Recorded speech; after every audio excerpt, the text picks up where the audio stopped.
अस्सलाम वालेकुम प्यारे बच्चों। आज का ये जो हमारा टॉपिक है वो एक पोएम है जिसका नाम है टू ब्लॉसम, जो रॉबर्ट हेरिक ने लिखी है। In order to understand the poem, हम सबसे पहले हमें इसका सेंट्रल आइडिया देखना है कि इस पोएम में हमें रॉबर्ट हेरिक क्या बताना चाहते हैं। उसके बाद हम इसको पढ़ेंगे, इसका मतलब समझेंगे लाइन बाय लाइन। तो पहले मैं आपको इसका सेंट्रल आइडिया बताते हैं कि रॉबर्ट हेरिक हमें इस पोएम में क्या बताते हैं। एक नज़म है, इसमें टू ब्लॉसम है इसका नाम।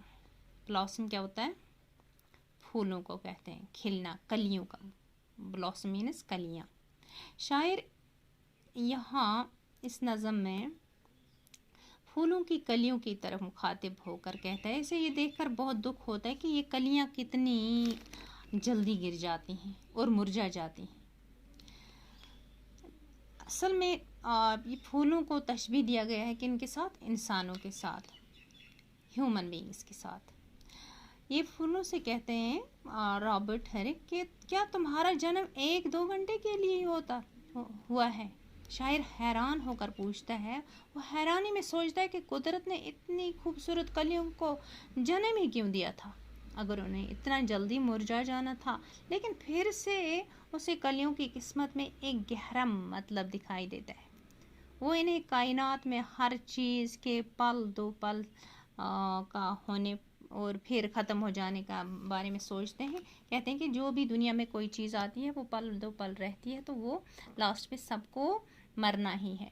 तो यहाँ पे इसने कंपेयर किया है किसके साथ? फूलों के साथ। किनको? ह्यूमंस को।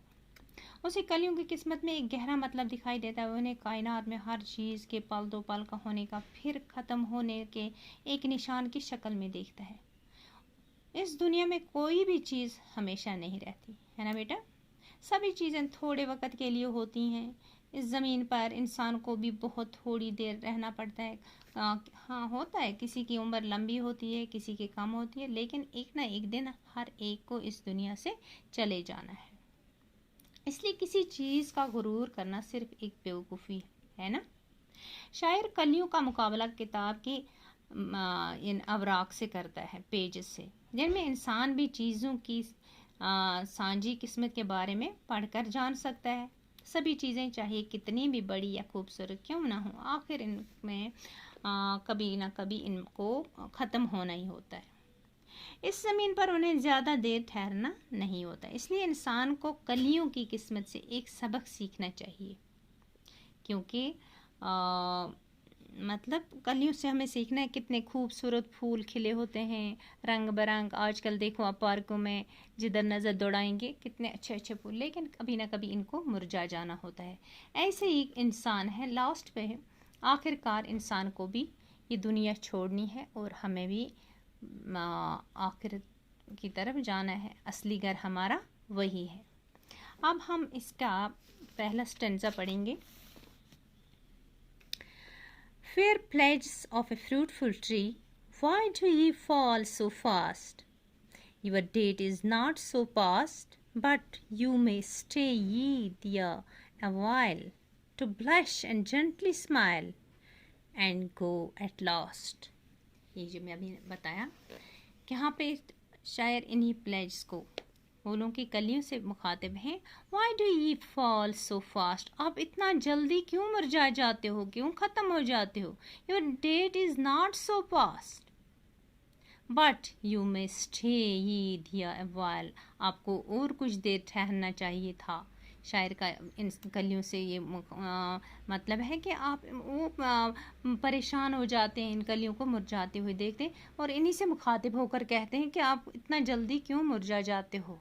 To blush and gently smile and go at last. बोलते हैं आप जैसे खिलते हो उसके साथ ही आप ख़त्म भी हो जाते हो। इसको बहुत दुख होता है। नेक्स्ट स्टेंजा, इसमें पहले स्टेंजा में हमने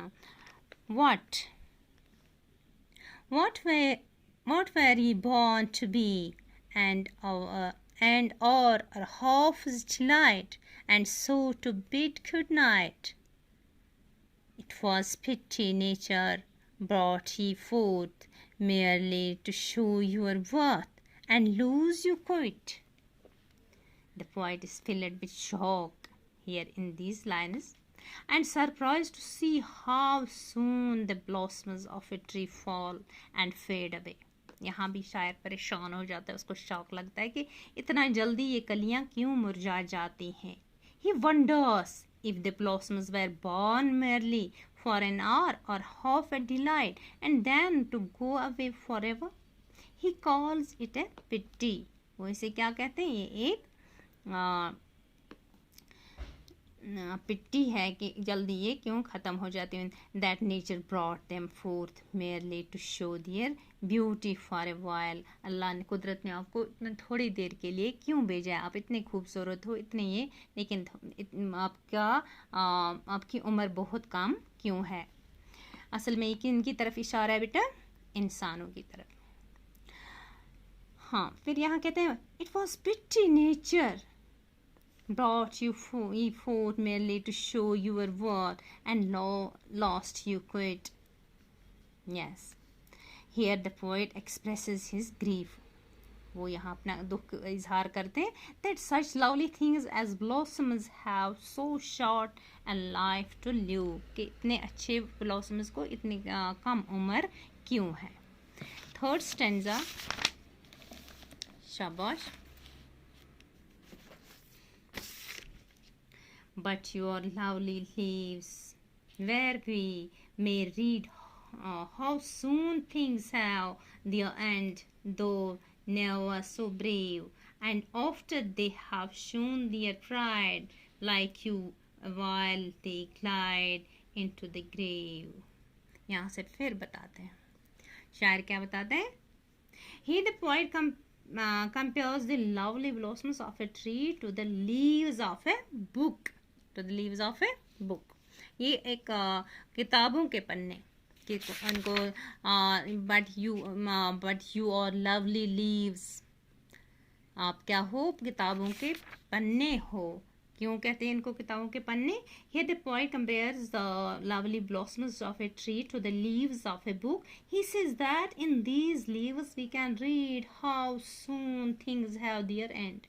इन्हीं पत्तों में, इन्हीं किताबों में हम पढ़ते हैं कि कितना जल्दी इंसान एक चीज़ का खात्मा हो जाता है. The poet pays a tribute to the beauty of the blossoms by saying that no other thing can ever be bright and colorful as the blossoms. वो कहते हैं कि ऐसी कोई भी चीज़ इतनी कलरफुल नहीं है, इतनी खूबसूरत नहीं जितने कौन है कलियाँ फूलों की. लेकिन एक ना एक दिन इन सबको ख़त्म होना है. But all things of beauty have the same fate. हर एक की किस्मत ऐसी है. After they have shown their beauty for a while they glide into the grave. अपना खूबसूरती दिखा के, जन्म ले के इतने खूबसूरत, लेकिन आखिरकार उनको भी मुरझा जाना होता है, मिट जाना होता है. इंसान की तरफ है यहाँ पे इशारा. किसकी तरफ है? इंसानों की तरफ. शाबाश. Thus the poet brings out the essence of all life on this earth. फिर यहाँ पे ये हमें अब ये समझना है कि everything has to an end. हर चीज़ का आखिर पे खात्मा ही होता है ना. Everything has to come to an end. तो इस से हमें ये मैसेज मिलती है इस पोएम से कि इंसान को कभी गुरूर नहीं करना चाहिए. किसी बात पे गुरूर नहीं होना चाहिए, चाहे कोई बड़ा है, छोटा है, कैसा भी है. एक ना एक दिन हमें इस दुनिया से चले जाना है ना बेटा. तो अब इसके आगे नीचे हैं इसमें ग्लॉसरी देखिए आपकी. प्लेज, सीरियस और formal promise. Blush, to become pink in the face, usually from embarrassment. जब ये कोई शर्माता है कोई, तो उस वक़्त क्या हो जाता है? ब्लश हो जाता है उसका चेहरा. ये किसकी तरफ है? यहाँ फूलों की. Leaves, used as pawn in the sentence. Pawn means an amusing use of the word or phrase which has several meanings or which sounds like another word. Brave, beautiful, bright youth, glad to move easily without stopping and without effort or noise. अब मैं कुछ question आपको पूछूंगी. शाबाश बेटा. अगर आपसे पूछा जाए name the poem from which these lines have been taken, name the poet also. यहाँ पे ये लाइन्स दी गई हैं. अगर आपको एग्जाम में हो तो आपको मैंने पहले ही बताया कि किसने दिए हैं, ये किसकी पोएम है. ये रॉबर्ट हेरिक ने दी है. ये पोएम उन्हीं की है. एक क्वेश्चन हम बनाएंगे इसका. What happens to the fair pledges? क्या होता है fair pledges को? क्या हो जाता है? बोलिए. What happens to the fair pledges? The fair pledges, that is the lovely blossoms, fall and fade away soon. बहुत जल्दी वो मुरझा जाते हैं, है ना.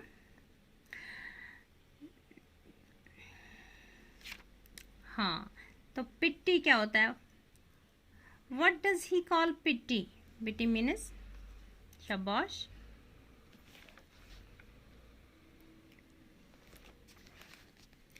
The poet calls it a pity that nature brought forth such lovely blossoms merely to show their beauty for a short while. इसी को वो पिट्टी कहते हैं कि ये थोड़ी कम अरसे के लिए यहाँ क्यों लाए अल्लाह ने, पैदा किए इन फूलों को.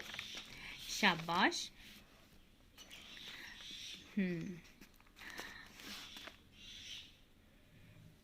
हाँ, तो एक क्वेश्चन आपसे पूछती हूँ. मुझे उम्मीद है आप ये अंडरस्टैंड आपने की होगी पोएम. तो इसके क्वेश्चन आप कर भी सकते हैं, और इससे पहले भी हमने PDF फाइल में दे दिए हैं क्वेश्चन, वहाँ पे देख लीजिएगा. इसका एक्सरसाइज पे क्वेश्चन है. In what way are the blossomous pledges of the fruitful tree? शाबाश. In what way are the blossoms pledges of the fruitful tree? कैसे है ये blossoms जो है ये fruitful tree कैसे कहलाएंगे? शाबाश. The blossoms have been called fruitful pledges of the fruitful tree because they are indications of a rich crop that the tree is going to have. They have the same relationship with the tree as the children have with a parent. Okay. यहाँ मैंने पहले बताया कि फूलों को तशबीह दी है किनसे? इंसानों से, कि फूल भी ऐसे ही मुरझाते हैं जैसे इंसान, फिर इंसानों की तरफ फिर जैसे फूल मुरझा जाते हैं ऐसे ही लास्ट पे इंसान भी मरते हैं. और जो कोई भी चीज़ आती है दुनिया में उसे एक ना एक दिन फना होना है. यहाँ पे है कि in what way the blossoms pledge of fruitful tree. किस तरह से ब्लॉसम्स को फ्रूटफुल ट्री से ये किया कंपेयर किया गया है, क्योंकि फ्रूट में जो फूल एक दरख्त पे जब फूल खिलते हैं वही फिर उनका फिर फ्रूट बनता है, वही फिर हम खाते हैं ना. इसी तरह से एक इंसान के बच्चे होते हैं, वो आगे जाके फिर बड़े होते हैं, फिर इसी तरह से सिलसिला चलता रहता है ना. Next question is what is the poet's wish about blossoms? What is the poet's wish about blossoms? बोलिए. The poet wishes that the blossoms should not fade away, है ना. The poet wishes that the blossoms should not fade away so fast. उनका ये wish है कि जल्दी ये जो ब्लॉसम्स हैं ये जल्दी फेड अवे नहीं होने चाहिए, ये थोड़ी देर और रुकने चाहिए. इतना जल्दी ये ख़त्म क्यों होते हैं? He says that their allotted days are not yet over, so they should stay here while that they can blush and gently smile. इसी तरह से और 2-3 क्वेश्चन हैं. What does the poet mean by saying why do you fall so fast? इसका मतलब क्या है? वो कहते हैं कि why do you fall so fast? वो ये कहते हैं the poet is conscious of the fact that the lovely blossoms of a tree fall and fade away, but he doesn't want them to go so soon and so fast. He wants them to stay here a while and to blush and smile. Okay. Fourth question. Why does the poet compare human life to blossom? It's an important question. The fourth question. यही है पूरा निचोड़ किसका, पूरी poem का. Why does the poet compare human life to blossom? बोलिए. Like blossoms, human beings also have a short life to stay. और आजकल तो ज़्यादा ही, आज यहाँ से बच्चे पैदा होते हैं, उनकी कोई लाइफ ही नहीं रहती. पहले ज़माने में लंबी लंबी उम्रें हुआ करती थी. ये आज की पॉइंट तो नहीं है, लेकिन हाँ इनको कंपेयर किया है ह्यूमन लाइफ के साथ. जैसे फूल जल्दी ही मुरझा जाते हैं, ऐसे इंसान ह्यूमन भी तभी के हैं. Like blossoms, human beings also have a short life to stay on this earth. That is why the poet compares human life to blossoms. Fifth question. Name some blossoming trees in the state. J&K state. आपको पता ही है यहाँ पे कश्मीर में कौन सा ये हमें ट्रीज़ के बारे में बताना है.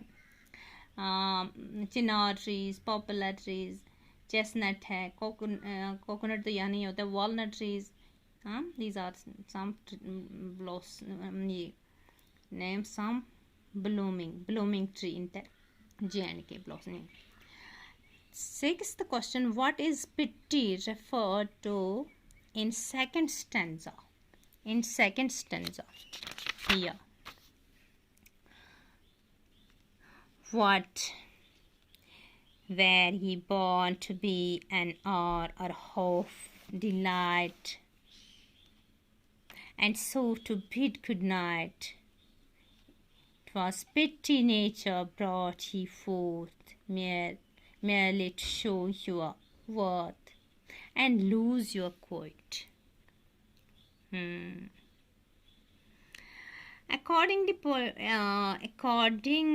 the poet, it is a pity that nature brought forth lovely blossoms merely to show their worth for a short while and then fade away forever. ये नेचर का ही कहते हैं कि हमारी ये है बदनसीबी है कि अल्लाह ने इनको ज़्यादा उम्र नहीं दी. कितने खूबसूरत फूल हैं और जल्दी क्यों मुरझा जाते हैं.